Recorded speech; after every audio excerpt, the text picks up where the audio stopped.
We all experience losses. Sa ating buong buhay, nararanasan natin ang iba't ibang uri ng mga pagkawala o pag-alis o pagtanggal sa buhay natin ng mga gusto natin. Lalong-lalo na mahirap yung experience of loss of a loved one. At yan ang isang tutunghayan nating napakagandang kwento. Pagbabalik ng buhay sa isang namatay ng anak. Life to a dead son. Una, basahin natin sa wikang Tagalog ang ating kwento. Luke 7:11 to 17. Pagkatapos ito, nagpunta naman si Jesus sa isang bayang tinatawag na Nain. Sumama sa kanya ang mga alagad at ang napakaraming tao. Nang malapit na siya sa pintuan ng bayan, nasa lubong nila ang libing ng kaisa-isang anak na lalaki ng isang byuda. Napakaraming nakikipaglibing. Nahabag ang Panginoon ang kanyang makitang ina ng namatay, kaya sinabi niya rito, "Huwag ka nang umiyak." Nilapitan niya at hinipo ang kinalalagyan ng bangkay at tumigil naman ang may pasa nito. Sinabi niya, "Binata, makinig ka sa akin. Bumangon ka." Naupo ang binata at nagsalita at siya ibinigay ni Jesus sa kanyang ina. Natakot ang lahat at sila'y nagpuri sa Diyos. Sabi nila, dumating sa kalagitnaan natin na isang dakilang propeta. Dinalaw ng Diyos ang kanyang bayan. At kumalat sa buong Judea at sa palibot na lupain ang balitang ito tungkol sa ginawa ni Jesus. At nawa muling mabuhay sa ating puso ang kahulugan ng naganap na ito. Isa-isahin nating balikan ang mga detalye, and I'll be reading from the Contemporary English Version. Luke 7:11 to 12. Soon Jesus and his disciples were on their way to the town of Nain, and a big crowd was going along with them. As they came near the gate of the town, they saw people carrying out the dead body of a widow's only son. Many people from the town were walking along with her. A very cinematic moment. There were two distinct groups. Dalawang pangkat ng tao, magkaibang-magkaiba ang composition, magkaibang-magkaiba ang mood. One was going out to the cemetery, and another was going in to the town. Nung araw po, ang mga libingan ay laging malayo sa bahayan, malayo sa gitna ng bayan. At ang mga bayan ay may mga pader at may mga tarangkahan, may mga gate, makikipot na mga pinto na maaaring isara kung ito ay nilulusob ng kaaway. Sa makipot na pintuan na ito ng bayan, nagtagpo ang dalawang grupo. One was downcast because they were going to bury a young man. One was upbeat because it was led by the Lord Jesus himself and his disciples, and many people were following them from the various villages that they had visited because the Lord was healing the sick, doing fabulous things, and so ibang-iba yung mood nung dumarating na masayang pangkat. One group had Jesus with them, the other did not. Then we notice a very, very important character in the story, a widow, now also a bereaved mother. She was sorrowful, hopeless. Ang mga babae ng unang panahon ay nakaasa lang sa lalaki sa kanilang ikakabuhay. Una sa kanilang ama, tapos sa kanilang asawa, pagkatapos sa kanilang anak na lalaki. Lalo't kung sila ay biyuda na. Itong babaeng ito ay obviously wala nang magulang, tapos wala pang asawa at biyuda na nga, at yung kaisa-isa niyang tanging anak na lalaki, na pag-asa niya sa kanyang pagtanda, gagabay sa kanya, tutulong sa kanya at magmamahal, namatay nang wala sa oras. Malungkot maglibing ng magulang, pero lalong malungkot sa magulang na maglibing ng anak. Parang unfair na ang magulang naglilibing ng anak. Dapat yung anak ang naglilibing sa magulang. Kaya ang mga anak ay dapat nag-iingat, pinapalawig ang kanilang buhay, pinapalakas ang kanilang katawan para lumakas ang posibilidad na sila ang maglilibing sa kanilang magulang. At hindi yung magulang nila ang siya pang magdadala ng lungkot ng paglilibing sa kanila. Ito ang kalagayan ng babaeng ito. And many people were with the widow. Ang daming nakikipaglibing. Maaari nating isipin na mabuti siyang tao. Kasi yung kabutihan ng isang tao, nasusukat madalas sa dami ng nakikipaglibing sa kanya. So mabuti ang kanyang pakitungo sa kanyang mga kababayan, kaya marami ang nakikiramay, nakikipaghati sa kanyang kalagayan. The story becomes exciting. In fact, it has become very interesting. What would Jesus do? Sariwang-sariwa pa sa alaala ng lahat ng mga bagong-bagong mga pangyayari. Mainit na mainit pa ang mga bali-balita tungkol sa mga ginagawang himala ng Panginoon, ang pagpansin niya sa mga taong di pinapansin ng mga religious leaders, ang pagbibigay halaga niya kahit sa mga tinatawag na makasalanan, mga puwera sa lipunan, mga latak, mga alikabok sa lupa ng mga tao. Yun ang pinapahalaga ng Panginoon. At bagay na bagay sa ganung description ng babaeng ito. Walang kapangyarihan, walang kayamanan, walang pag-asa, kawawa. So, ano ang gagawin ng Panginoon? Luke 7:13. When the Lord saw the woman, He felt sorry for her and said, "Don't cry." Jesus very correctly felt sorry for the woman because the woman almost had no hope. Alang isang quality po ng Panginoon, napakamahabagin, napakadaling maantig ang damdamin. Lalo pag nakakita ng nagdurusa, lalo-lalo kung ang nagdurusang ito ay mga outcast ng society. Mga walang kakayanan para tulungan ang kanilang sarili, ipagtanggol ang sarili. And the Lord said, "Don't cry." Mahirap sabihin yun. Pwede mo sabihin, "I understand you, I feel for you, hawaan kita, kawawa ka naman." Pero pag sabi mong "don't cry", parang sinasagot mo na yung problema niya. Dahil bakit mo sasabihin, don't cry, kung wala ka namang gagawing dahilan para tumigil siyang umiyak? It was not an empty word, it was a promise. Verses 14 to 15 of chapter 7 of Luke. Jesus went over and touched the stretcher on which the people were carrying the dead boy. They stopped, and Jesus said, "Young man, get up." The boy sat up and began to speak. Jesus then gave him back to his mother. Kung kasama kayo sa libing na ito, anong gagawin nyo? Biglang umupo yung patay doon sa pinagbubuhatan na parang papag. Wala naman yung parang kahon na atauli. Yung kitang-kita siya. At alam niyo naman yung mga matay nung araw, talaga mukhang patay. Kasi hindi naman na may make-upan, di tulad ngayon. At usually, mga namamatay na yan, namamatay sa sakit. Ilang linggo nang naghihingalo, hirap na hirap, hindi nakakakain, mga payat na payat, lubog na lubog ang mata, butuhan ng mga mukha. Yung talagang nakakaawa ang itsura. At kung gusto nyo pang isipin, nakakatakot. Biglang umupo. Kung kayo nagbubuhat, bibitawan mo ba? At nagsalita. At sabi naman ng Panginoon sa ina, eto na, sabi ko sa iyo, huwag ka nang umiyak. Umi na kayo. Hindi natuloy ang libing dahil dumating si Jesus sa buhay nila. What the Lord did, especially if you studied it step by step, is very interesting. First of all, he took the initiative. Wala namang humingi sa kanya na maghimala siya. Nahabag. At yung habag na yun, pinakilos niya para maging aksyon. Madalas mga kapatid, naaawa tayo. Pero anong ginagawa natin hanggang maawa na lang? Hanggang sabi mong kawawa naman, bla bla bla. Si Jesus, yung awa niya, umuwi sa paggawa ng isang bagay. He touched the stretcher.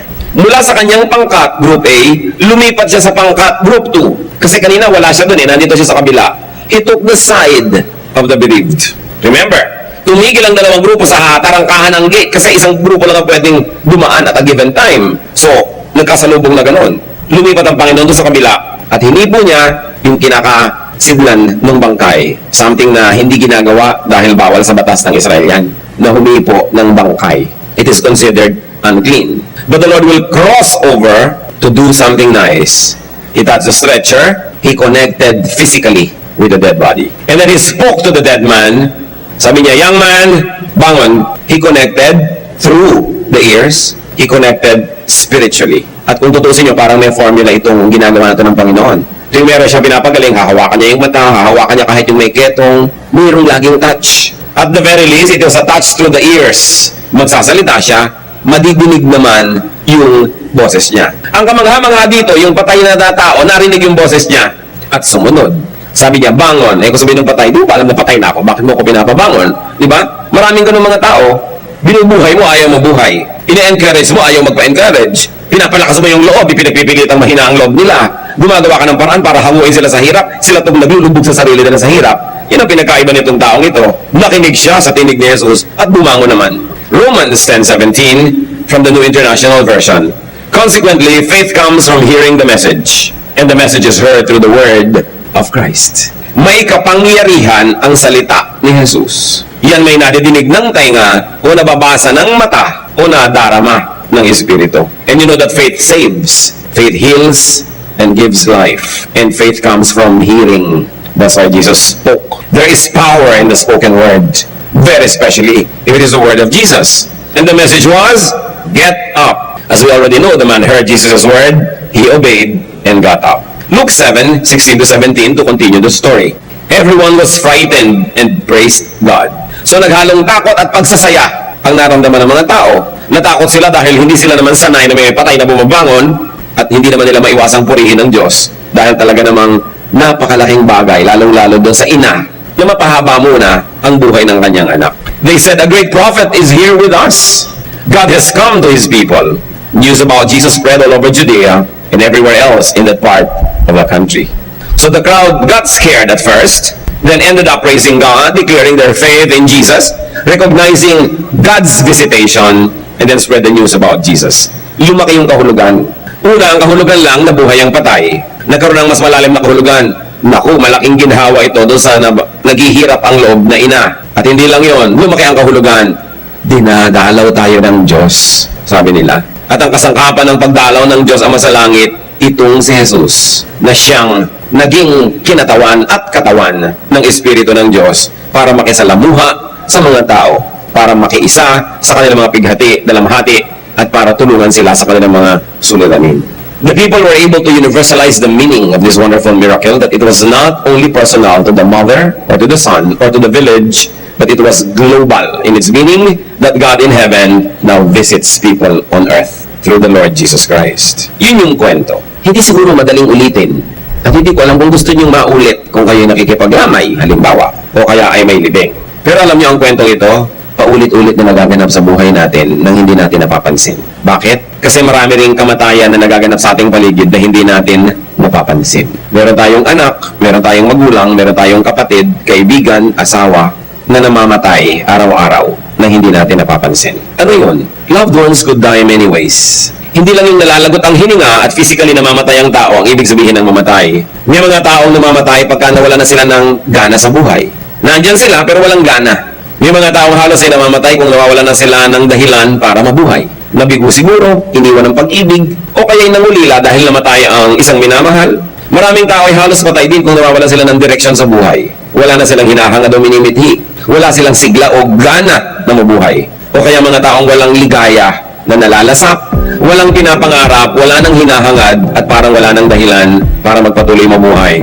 All these are forms of deaths. Just like the eyes can cry without tears, people can also die although they continue to exist. At anong kahulugan ng Panginoong Hesus dyan?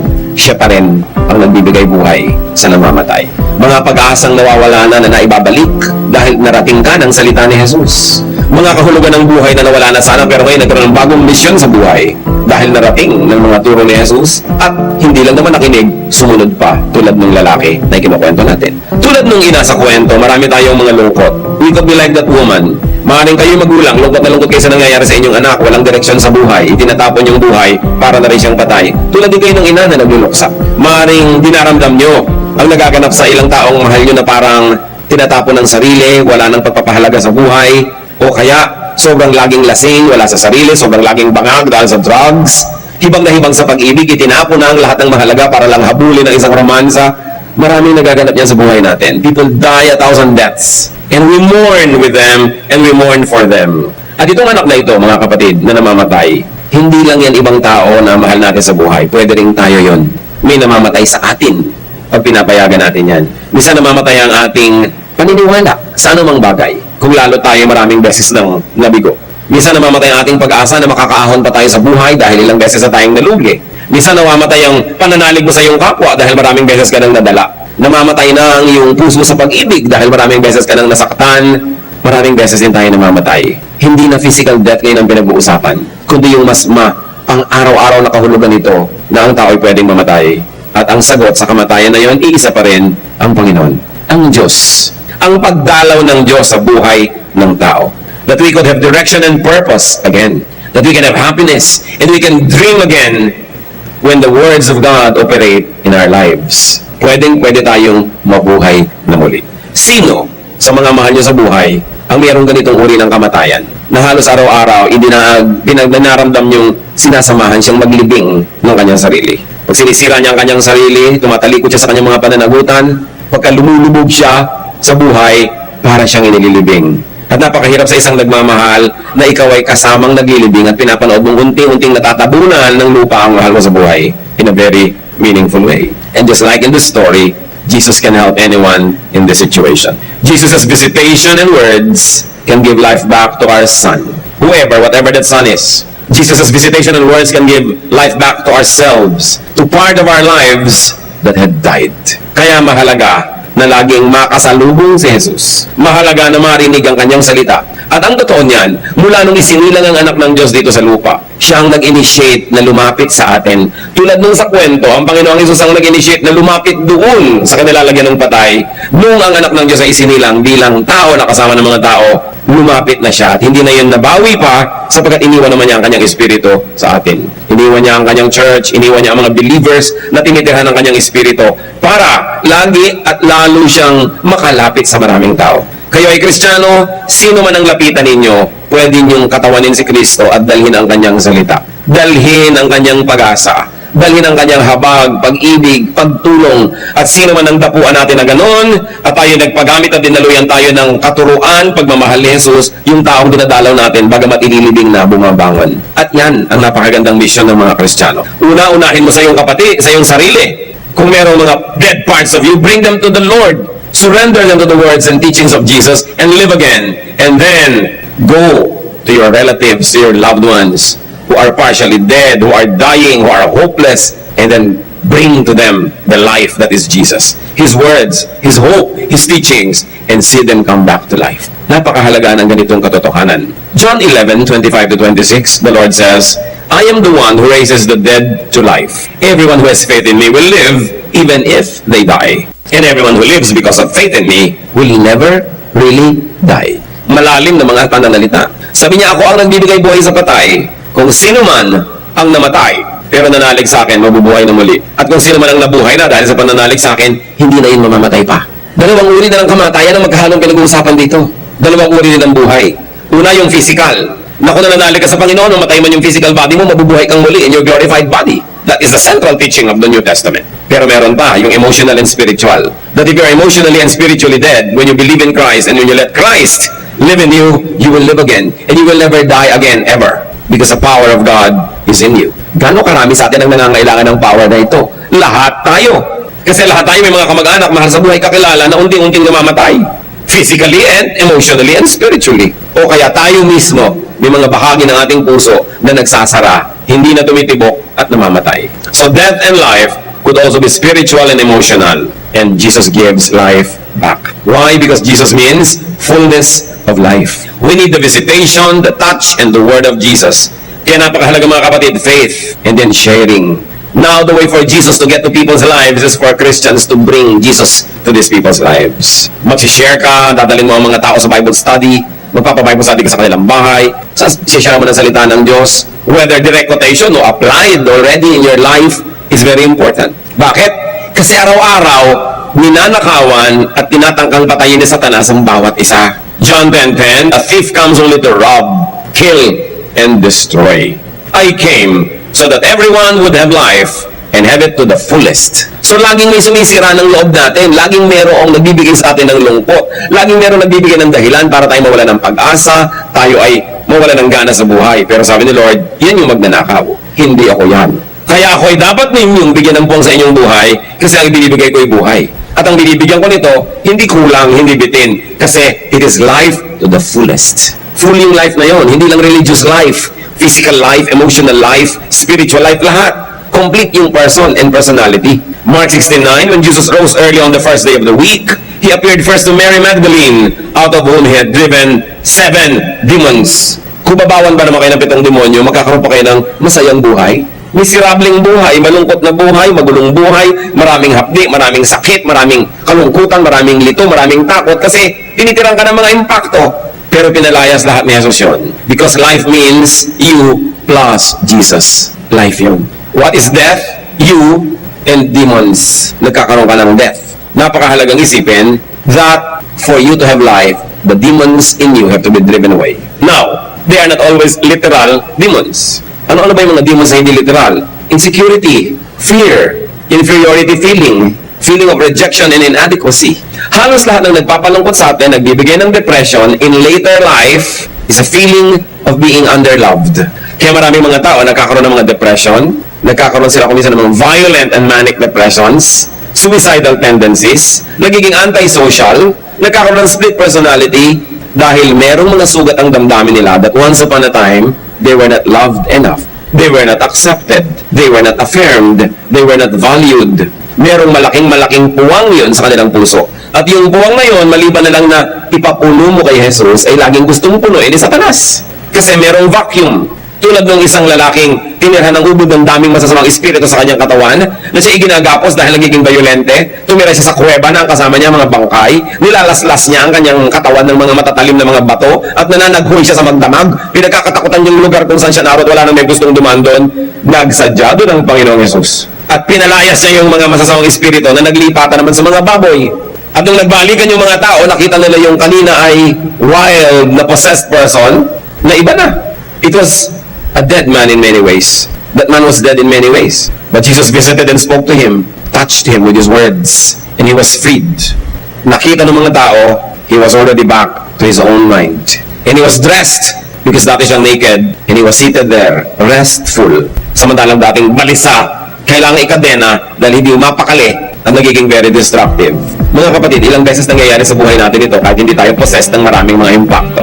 Na nananaghoy ka kung minsan walang sound, pero nananaghoy ka talaga Hindi ka makatulog sa gabi. Ang haba ng gabi. Parang ang pakiramdam mo, ikaw lang ang gising sa buong planeta. Maaaring napupuno ka ng takot, nervyos, kawalan ng pag-asa, halo-halong mga kung ano-anong mga parang mga kumakalmot sa loob ng utak mo natin na torture ka. Na sa kauna-unahan namang sikat ng araw, nawawala lahat yon. Naiiba pag umaga na. Kaya siguro yun ang mga tinatawag na aswang na naglalabasan paggabi. Yung aswang can be physical aswang, I don't know kung meron nun. Pero maaari siyang isang metaphor na inaaswang ka ng iyong guni-guni. Inaaswang ka ng iyong mga ideya, ng iyong mga imagination, ng kinakatakot mo, ng hirap ng iyong loob, ng iyong mga nervyos, ng iyong mga selos, kung ano-ano. Hindi ka talaga makatulog. Gusto mo kumanta ng Help Me Make It Through the Night. Naranasan nyo na ba yun na parang kailangan yung maitawid sa gabing yun dahil ang hirap na solohin yung gabi. Na-isolate kasi tayo when spirits like this affect our minds. But Jesus came to visit this man, and the man was restful.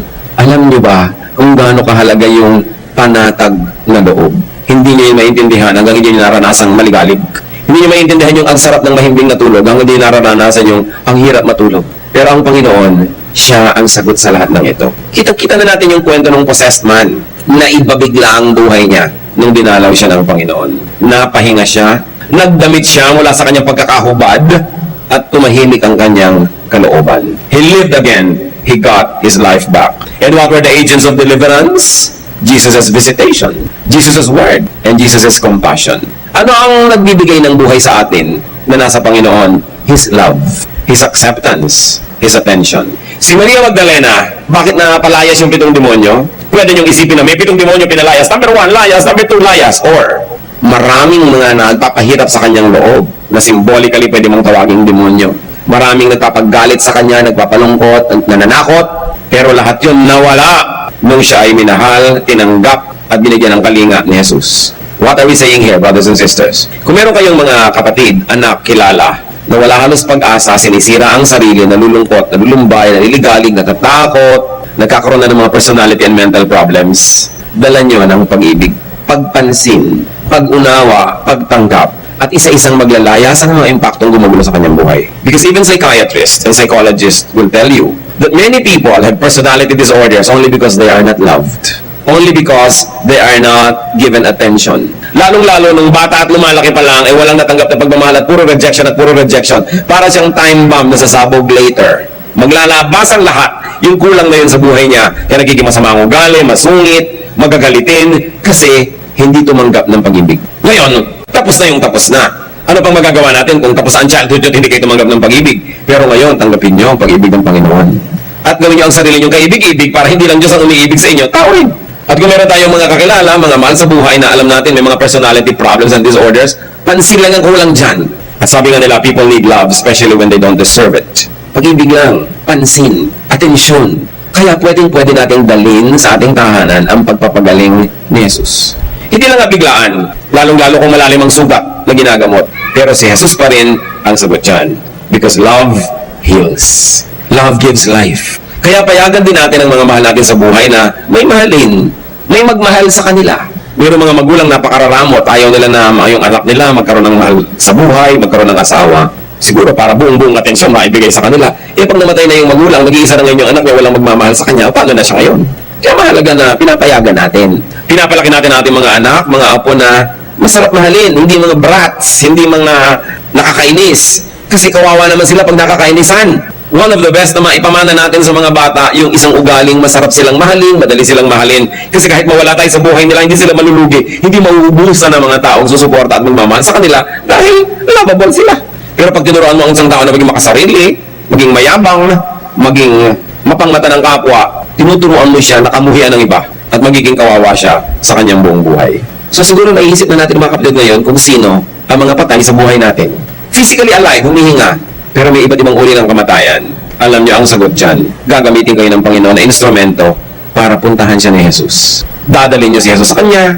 Magdadala kayo ng mga taong magdadala rin kay Jesus sa Kanya. Dadalhin niyo siya sa Panginoon at magkakaroon siya ng buhay. Lalong-lalo yung mga bahagi ng buhay natin mismo na nangangailangan kay Jesus. But remember, Jesus had already done His part. He has crossed over from heaven to earth. Nandito na siya sa ating piling at nagsasalita siya patuloy. Ang dapat natin gawin, pakinggan at sundin.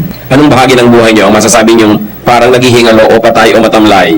Pakinggan niyo ang sinasabi ng Panginoon tungkol sa bahagi niyo ng inyong buhay at sundin siya. John 10:10, a thief comes only to rob, kill, and destroy. I came so that everyone would have life and have it to the fullest.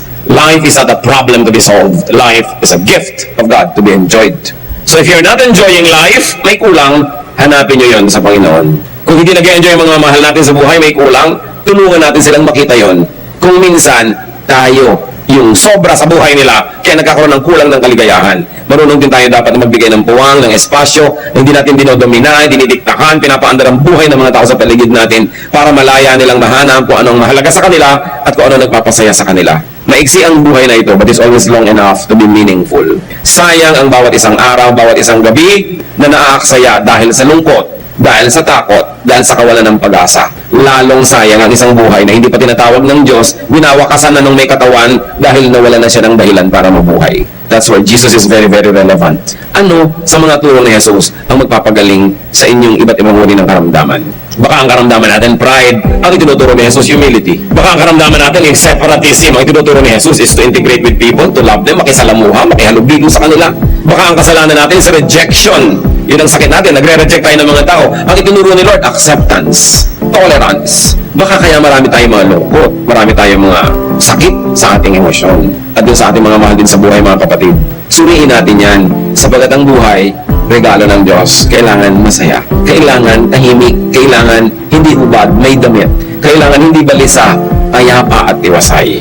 I came that you might have life and have it to the full. Mas mahirap buhayin yung physical na patay. At hindi na yun ang ipinapagawa sa atin ngayon. Kundi buhayin ang namamatay na emosyon, namamatay na pag-asa, namamatay na espiritu. Ama namin sa langit, ituro mo nga po sa amin kung paano ito gagawin. Right now, Father, we pray for everyone present na may bahagi ng buhay na patay o naghihingalo o may malubhang karamdaman. Inilalapit namin ito sa inyo upang hipuin mo, Panginoon, at hingahan mo ng iyong espiritu at bigyan mo ng iyong liwanag at bigyan mo ng iyong sigla at buhay. Narito kami, nakikilala nyo kami, alam nyo ang aming mga kakulangan, punuin nyo kami, Panginoong Jesus. Ang mga labis sa amin, patanggalin mo na parang masasamang espiritong pinapalayas. At kami naman, Panginoon, gamin niyo po kasangkapan para sino man ang kahalubilo namin, mapuntahan, makausap, madala namin ang buhay, pag-asa, pagmamahal, pagtanggap, pag-ibig. So that our lives will be healed by love and we will enjoy your love. Pagbulay-bulay tayo, mga kapatid, kung ano ang personal na kahulugan ng mensahe ito sa atin at kung ano mga direct at mga tahasan hakbang na dapat natin gawin para bumalik ang buhay sa ating sarili at sa mga mahal natin sa buhay. Lalo sa mga pamilya at tahanan na talagang halos ay mamatay ang mga miyembro dahil sa kawalan ng pag-asa o pag-ibig. O Lord, in silence, speak to us, add to our wisdom.